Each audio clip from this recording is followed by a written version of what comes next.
Colosenses capítulo 2, versículo 9.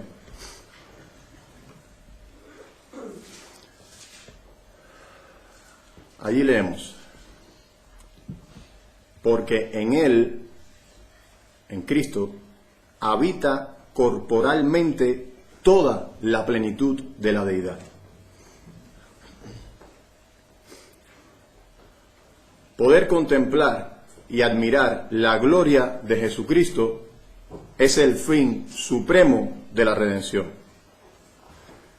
Esto lo muestra nuestro Señor en su oración sumo sacerdotal cuando dice: Padre, aquellos que me has dado, quiero que donde yo estoy, también ellos estén conmigo. ¿Para qué? Para que vean mi gloria. Cristo sabe que hay una relación íntima e indisoluble entre contemplarle y amarle y servirle. Aquel que puede obtener una visión más clara de la gloria de Cristo estará también mejor capacitado para amarlo más y servirle mejor. ¿Por qué hay tantas personas que asisten regularmente a las iglesias y sin embargo nunca crecen en la gracia? Esto pasa porque ellos no logran ver la hermosura que hay en Jesús y por consiguiente no pueden amarlo. Por otro lado, hay muchos creyentes que no pueden alcanzar más vigor en su fe, ni una esperanza más firme de su salvación, porque tienen también una visión débil de Cristo. Esta es la razón principal por la que este tema siempre es oportuno. Nuestro propósito con él es que podamos alcanzar una visión más nítida de la gloria de Cristo y que nuestros afectos sean ensanchados hacia Él y por ende podamos rendir más plenamente nuestras vidas a su servicio. Por tanto, en esta ocasión consideraremos que Cristo es glorioso de 4 formas en que lo presentan las Escrituras. Por los títulos que recibe, por los personajes bíblicos en que fue prefigurado, por los objetos en que es tipificado y por sus singularidades. Vale añadir que para la preparación de este sermón, como en ocasiones anteriores, nos hemos valido y apoyado de la rica enseñanza de nuestros hermanos en la fe. Habiendo dicho esto, veamos nuestro primer punto: la gloria de Cristo revelada en sus títulos. El primer título que traemos es Cristo o el Mesías. Este es el título más utilizado para referirse a Jesús en todas las Escrituras. El término Cristo proviene de un vocablo griego usado para traducir la palabra hebrea Mesías. Cristo y Mesías significan ungido. En tiempos bíblicos se ungía al rey, al sacerdote y al profeta. Vemos la unción de Aarón como sacerdote, de Saúl y David como rey y de Eliseo como profeta, entre otras. La designación destacaba el hecho de que Dios actuaba a través del elegido por la unción. Y en este sentido, Cristo fue elegido por su Padre en la eternidad como el autor de nuestra salvación. La Escritura lo menciona como el señalado entre 10,000. Ninguno de los ungidos podían asumir los 3 oficios, mas Cristo sí, porque Él fue ungido en la eternidad con el propósito de desempeñar estos 3 oficios a favor de su pueblo. El segundo título utilizado con mayor frecuencia para referirse a Jesús en el Nuevo Testamento es el título de Señor. Este título nos revela de manera suprema la gloria que hay en Jesús. El término Señor es utilizado de 3 maneras distintas en el Nuevo Testamento. La primera de ellas es una costumbre cordial y amable de referirse a alguien, la que usamos cuando anteponemos la palabra Señor al apellido de alguien. El segundo uso se refiere al dueño de un esclavo. En este caso se aplica a Jesús, de quienes somos sus siervos o esclavos. Él es nuestro Señor. Y el tercer uso es de carácter imperial. Se refiere a aquel que tiene la soberanía. Y es en esta forma que es usado con relación a Jesús. El vocablo del que es traducida la mayoría de las veces es la palabra Yahvé. Y por tanto, esto exalta la figura de Jesús desvelando su deidad. En el primer siglo, los emperadores romanos exigían un juramento de lealtad de parte de sus súbditos, quienes debían confesar según la siguiente fórmula: César es el Señor. Los cristianos sufrieron el martirio por negarse a cumplir esta orden. En su lugar, proclamaban el primero de los credos cristianos: Jesús es el Señor. Este es el nombre sobre todo nombre que le fue dado por el Padre, al que Pablo hace referencia en Filipenses 2:9. Mis hermanos, cuánta gloria se descubre en Jesús por el título de Señor. El tercer y último título que presentaremos es uno de los más fascinantes que se le hayan dado a Jesús y quizá también uno de los más malentendidos.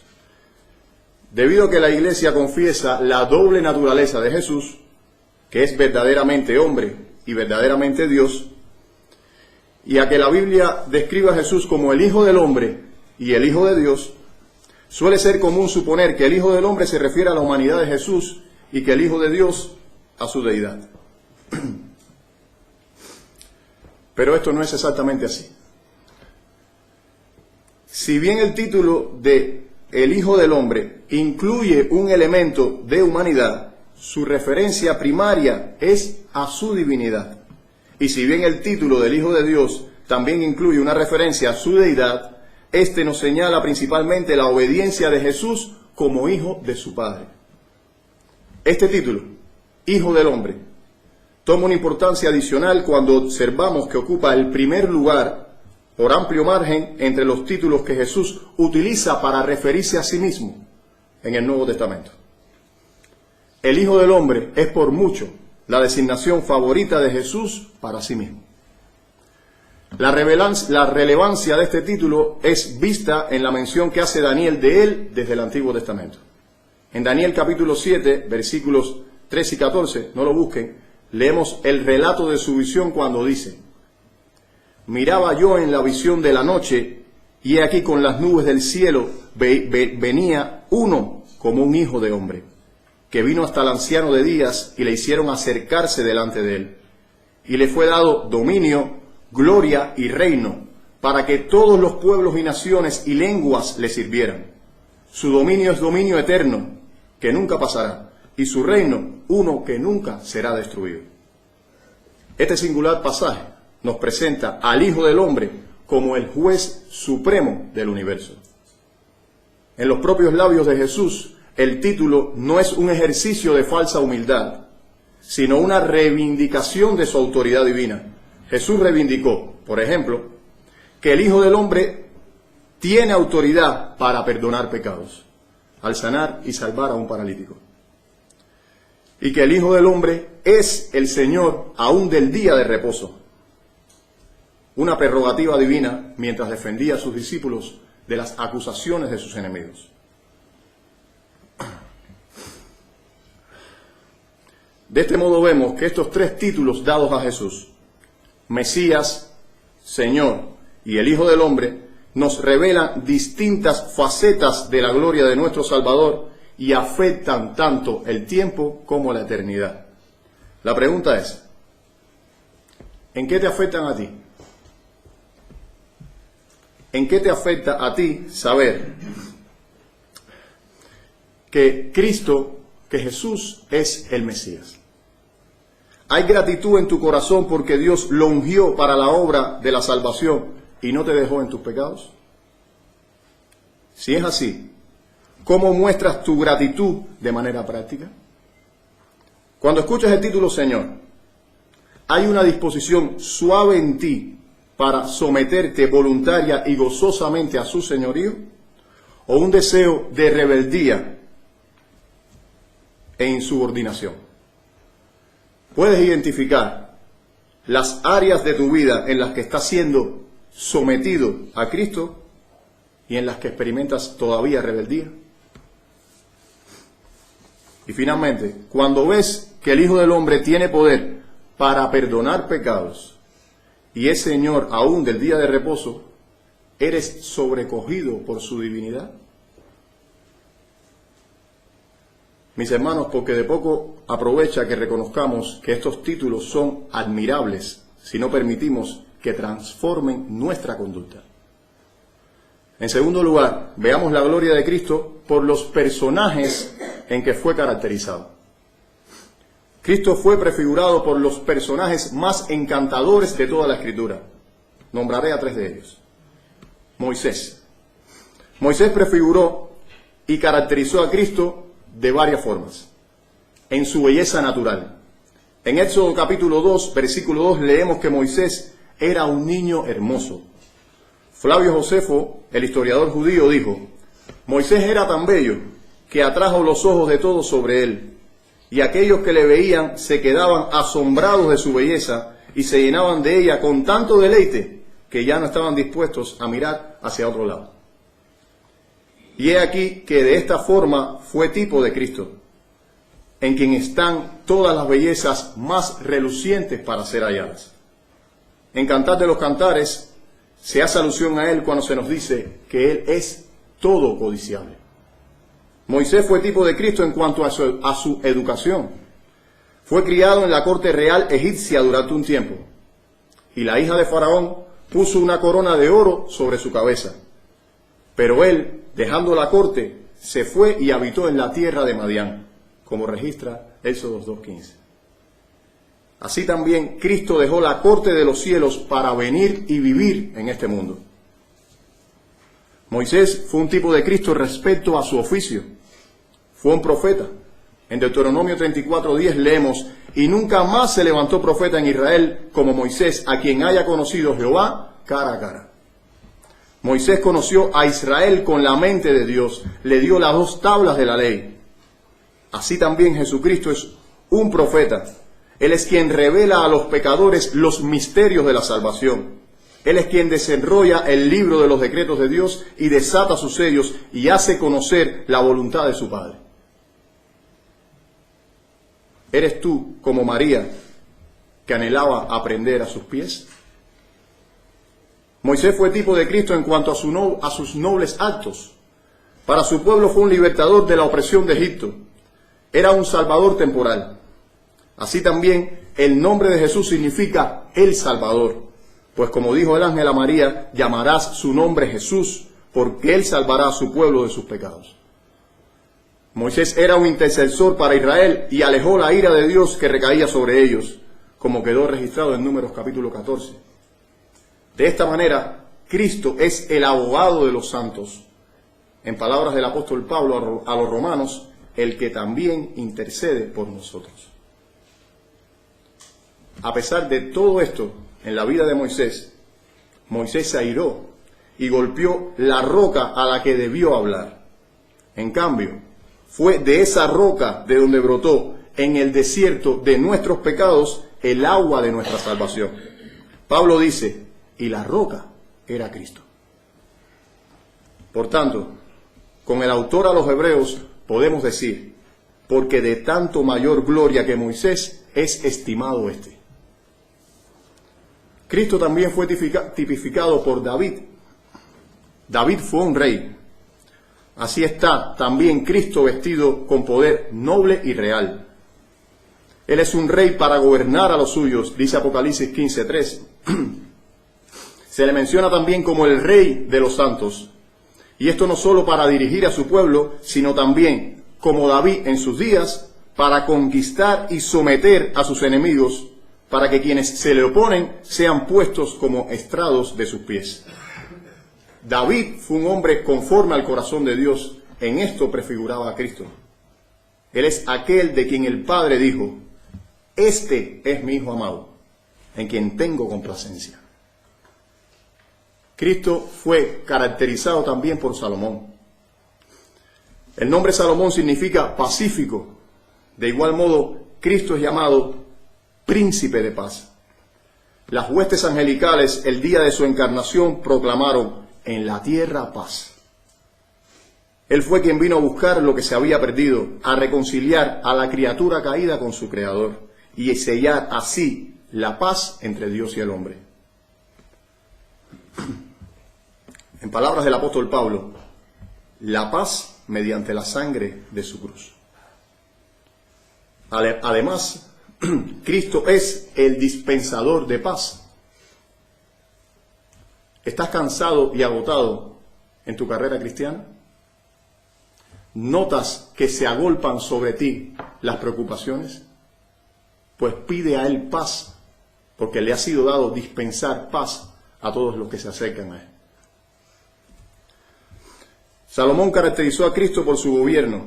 En 2 de Crónicas 9:22 leemos que el gobierno de Salomón fue el reinado más próspero de la tierra. El rey Salomón sobrepasó a todos los reyes de la tierra en riquezas. Así el reinado de Cristo es demasiado glorioso. Todos sus súbditos son hechos reyes y sacerdotes, y reinarán con él, dice Pablo a Timoteo. Pero el reino de Salomón vio su final, mas el de Jesucristo, dice Lucas, no tendrá fin. Salomón caracterizó a Cristo en su sabiduría.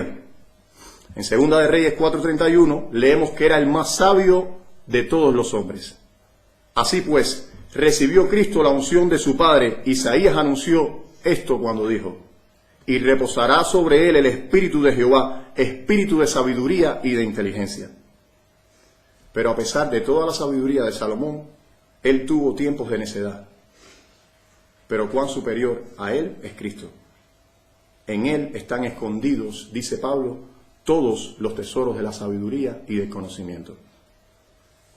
De modo que si tenemos necesidad de sabiduría para conducirnos santamente, pidámosla a Él, porque Él da a todos abundantemente y sin reproche, dice Santiago.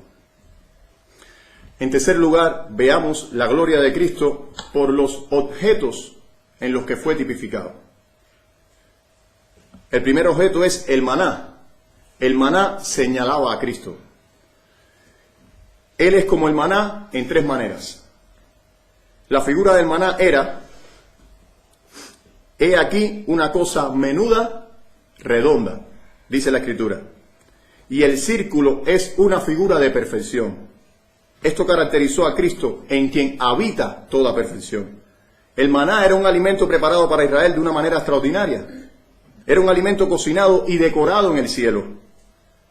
Dios mismo lo preparaba para entonces servirlo.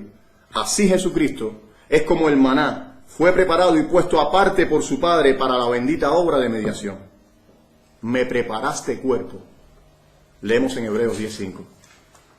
Los rabinos judíos decían que el maná se adecuaba a todos los gustos. Todos los paladares eran satisfechos por el maná. Así Jesucristo se adecua a la condición y la situación de cada creyente. Está lleno de virtud para capacitarnos, de fortalecimiento para sostenernos, de consuelo para confortarnos. Alimentemos siempre nuestras almas de este maná celestial. El propiciatorio fue un emblema sagrado que también tipificó a Cristo. Representaba la misericordia de Dios para con su pueblo. Desde allí el Señor dio palabras y respuestas de paz a los suyos. Y de allí me declararé a ti, hablaré contigo de sobre el propiciatorio. Registra Éxodo 25:22. Este propiciatorio fue tipificación de Cristo, a través de quien la ira de Dios hacia nosotros es mitigada. El apóstol Juan dice: Él es la propiciación de nuestros pecados. Hermanos, ninguno de nosotros podríamos ni siquiera elevar una oración conscientes de que es escuchada si Cristo no fuera nuestro propiciatorio. Ninguno de nosotros podríamos aspirar a tener la mínima comunión con el Dios tres veces santo si Cristo no fuera nuestro bendito propiciatorio. Cuán precioso ha de ser este propiciatorio para nosotros. También fue tipificado en la serpiente de bronce. Esta asemeja a Cristo de dos formas. Estaba hecha en forma de serpiente, pero no era una serpiente real. Así, Cristo estaba en semejanza de carne de pecado, pero no era un pecador. Y fue hecho pecado, pero no conoció pecado. Cristo era tan carente de pecado, estaba tan desprovisto, tan vacío de pecado alguno, como la serpiente de bronce carecía de la capacidad de picar. En cambio, cuando el pueblo de Dios era mordido por las serpientes ardientes, cualquiera de ellos que fijara su mirada en la serpiente de bronce era sanado. Así sucedió cuando el pecado picó el alma del hombre. Entonces Cristo, la serpiente de bronce, una vez vista por los ojos crédulos de la fe, le sana de esa picadura de muerte. Cuán adorable es esta serpiente de bronce para aquellos que han sido sanados por ella. Si bien hizo el rey Ezequías al despedazar la serpiente de bronce para que Judá no la adorara e idolatrara, bien hacemos nosotros en dirigir toda nuestra adoración a aquel que era tipificado por ella, Cristo el Señor. Cristo también fue tipificado por el arca de Noé, la cual los salvó a Noé y a su familia del diluvio. Así también, cuando la ira de Dios, como un diluvio, caiga sobre este mundo y caerá, Cristo será el arca en la cual los cristianos seremos guardados de la inundación. Mis hermanos, estas son tipologías gloriosas del Salvador. Tesoros que nos revelan la gloria que hay en Él. Habiendo visto todo esto, no podemos menos que preguntar, ¿no es el Señor infinitamente adorable a tus ojos? Todos estos objetos no fueron sino para ser una sombra y prefigurar las excelencias divinas que hay en Cristo, y hacerlo así más encantador ante nuestros ojos. Por tanto, ¿cumplen estos objetos el fin de hacer encantador a Cristo ante tus ojos? Hasta este punto hemos visto que Cristo es glorioso por sus títulos, que Cristo es glorioso por los personajes que lo caracterizaron, que Cristo es glorioso por los objetos que lo tipificaron. Ahora veamos la gloria que se deriva de sus singularidades o particularidades especiales. Cristo es glorioso por el hecho de ser Dios y hombre. Puede ser comparado de forma apropiada con la escalera de Jacob, la cual iba de la tierra al cielo. La naturaleza humana de Cristo, la cual fue la base de la escalera, se asentó sobre la tierra. Su naturaleza divina, la cual es la cima de la escalera, alcanzó el cielo. Dijo Calvino, Cristo es la escalera de Jacob por la que subimos a Dios el Padre. El hecho de que la divinidad esté en Él lo hace necesariamente Dios. Pero el hecho de que la divinidad haya sido encarnada en Él lo hace necesariamente glorioso. Porque en Él habita corporalmente toda la plenitud de la deidad, como hemos leído. Dice un autor, en Cristo podemos contemplar y hemos de confesar toda la hermosura y bellezas de los cielos y de la tierra. La hermosura del cielo es Dios, la hermosura de la tierra es el hombre. La hermosura del cielo y la tierra juntamente es este Dios hombre. Él es la misma imagen de la gloria de su Padre. El autor a los Hebreos dice que es el resplandor de su gloria y la imagen misma de su sustancia. La gloria, la sabiduría, la santidad y la misericordia del Padre brillan de manera más transparente que en cualquier otra cosa en Jesucristo. Así es su persona de gloriosa. Cristo también es glorioso en su disposición para salvar. Él es de una disposición amorosa y compasiva como ningún otro. No contenderá para siempre, ni para siempre guardará el enojo. Se conoce de muchos reyes que han sido de carácter compasivo, que han escuchado las peticiones de los pobres, pero ninguno de ellos alcanza siquiera a los pies del Salvador. Él se deleita en la misericordia, dice Miqueas 7:18. ¿Quién como nuestro Salvador para mostrar misericordia al arrepentido? Si tú has sido beneficiado con su misericordia, no podrás olvidar jamás que es en extremo dulce. Cristo no solo se deleita en perdonar, sino que invita a los pecadores a acudir a Él. Aquellos mismos que le han ofendido, incluso les ruega para que sean salvos, dice el apóstol Pablo. Cuán distinto, mis hermanos, es Cristo en su disposición a nosotros. Cuán duros somos para perdonar una ofensa. Cuán llenos estamos todavía de orgullo y cuán pronto solemos olvidar las muchas veces que Él nos ha perdonado a nosotros. Cuán distinto es Cristo de nosotros.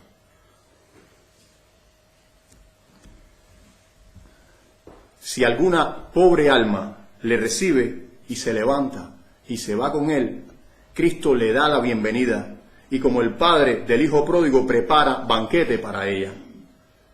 Pero si las almas rechazan los ofrecimientos de la gracia, vemos la dulzura de Cristo en que Cristo se entristece.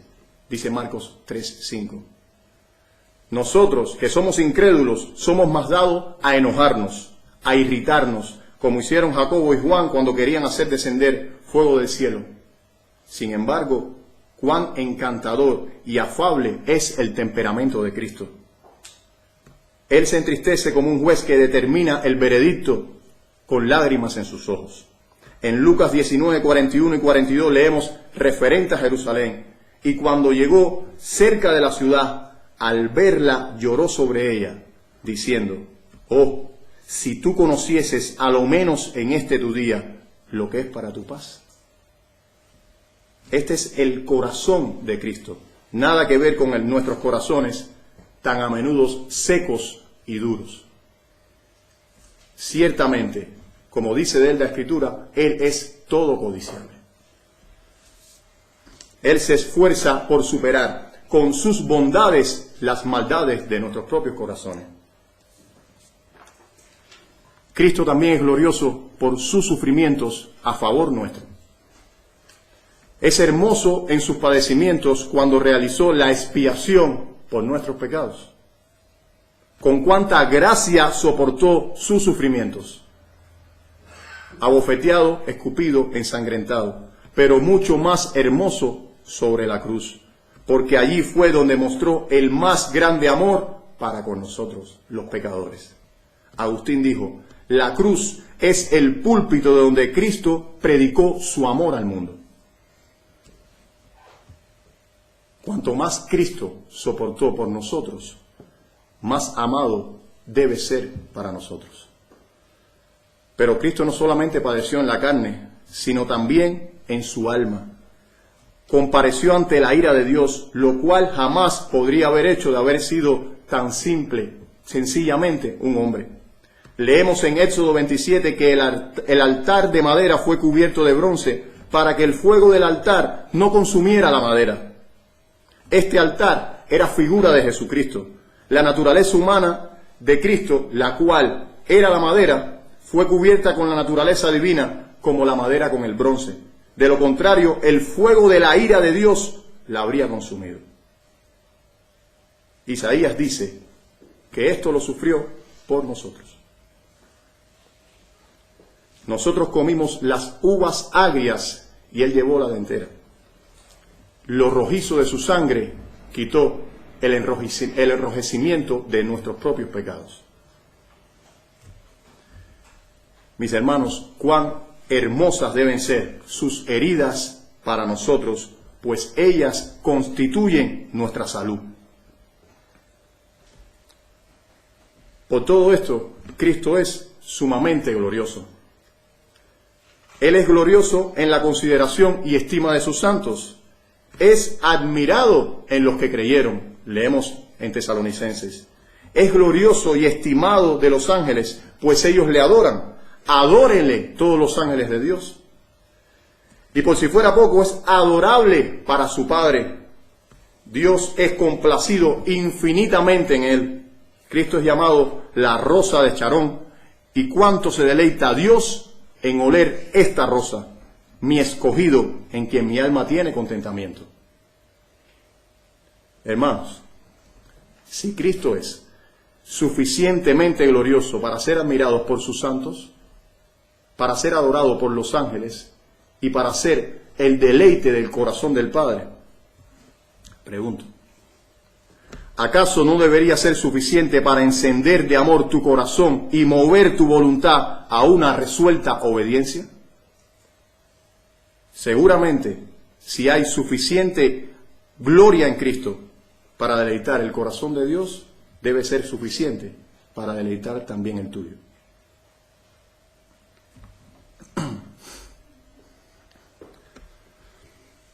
¿Qué aplicaciones podemos derivar de lo antes dicho? Derivaremos varias.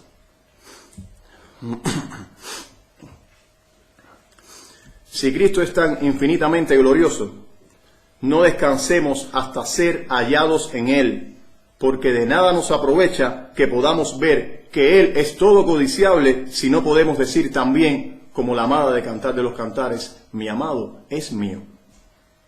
El fundamento de la salvación es la unión con Cristo. Evita a toda costa ser uno de estos tantos cristianos profesantes que no tienen nada de Cristo en ellos. Trabaja para ser constituido uno con Cristo, para tenerlo no solo en tu Biblia, sino también en tu corazón. Si Cristo, como hemos visto, es tan glorioso, entonces enamórate de Él. Dale el primer lugar en tus pensamientos. Dale el primer lugar en tus afectos. Dale el primer lugar en todo aquello que llevas a cabo. No te contentes con amarlo con un amor infructífero, porque este es el tipo más diabólico de odio. Thomas Watson dijo, la fe trata con asuntos invisibles, pero Dios aborrece el amor que es invisible. Por tanto, demuestra tu amor a Cristo por su fuerza y por sus efectos. Por su fuerza de la siguiente manera. Ámalo más que a todas tus relaciones. El que ama a padre o a madre más que a mí, no es digno de mí, dice él. Es más, nuestro amor a las relaciones deberían ser aborrecibles en comparación con nuestro amor a Cristo.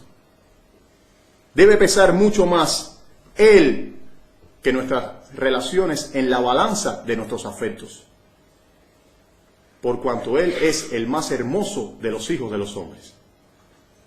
Ama a Cristo más que a tus posesiones. Las riquezas no aprovecharán en el día de la ira, dice Proverbios 11:4. Las riquezas no son un seguro de vida para protegernos de la ira de Dios. Mas cuán glorioso es Cristo que puede protegernos del fuego de la ira de Dios. Así que ámalo a Él más que todas estas cosas perecederas. Ama a Cristo más que a tu propia vida. En Apocalipsis leemos de los redimidos. Y menospreciaron sus vidas hasta la muerte. Llevaron sus sufrimientos como insignias de su amor. Si alguno viene a mí y no aborrece, aún también su propia vida, dice el Señor, no es digno de mí. Veamos este amor, cómo podemos llevarlo a la práctica por sus efectos. Donde hay amor por Cristo, donde hay amor verdadero por Cristo, hay entonces compañerismo. Si amamos a Cristo, deberíamos afligirnos por aquellas cosas que le afligen. Dice el salmista, veía a los prevaricadores y me disgustaba. Deberíamos afligirnos al ver la verdad de Dios desangrarse, a los herejes aumentar y a una masa incontable de camino al infierno. Deberíamos decidirnos a trabajar para cumplir lo que falta de los sufrimientos de Cristo. Aquel que tiene amor por Cristo no agasajará ni hospedará ningún otro amante o pecado. ¿Qué más tendré ya con los ídolos? Dice Oseas. Y aquel que está desposado con Cristo cambia de parecer, de criterio con respecto al pecado.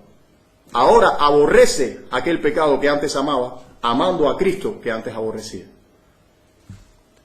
Aquel que ama a Cristo puede mirar la tentación a la cara y volverle las espaldas. Cuando el pecado, como la vara de mercurio con una serpiente en ella, pretende enrollarse sutilmente en tu alma, aquel que ama a Cristo, y si tú amas a Cristo, te atreverás a decir, no hay alojamiento para ti. Todas las habitaciones están ocupadas por Cristo, porque Él es todo codiciable. Si Cristo es tan glorioso como es, entonces tú, que profesas a Cristo, trabaja para que otros puedan apreciar su hermosura. Y haz esto de dos maneras. Ve elogiándolo, cuéntale a otros de su belleza para que puedan admirarle. Agustín dijo, un corazón que ama pone a otro corazón en llamas. Así, la esposa de Cantar de los Cantares se esfuerza por describir a su amado. Ella dice, mi amado es blanco y rubio, señalado entre 10.000. Cuéntales a otros que Cristo, tu amado, es la joya más preciosa del escaparate de los cielos. Y voy a ser muy práctico aquí.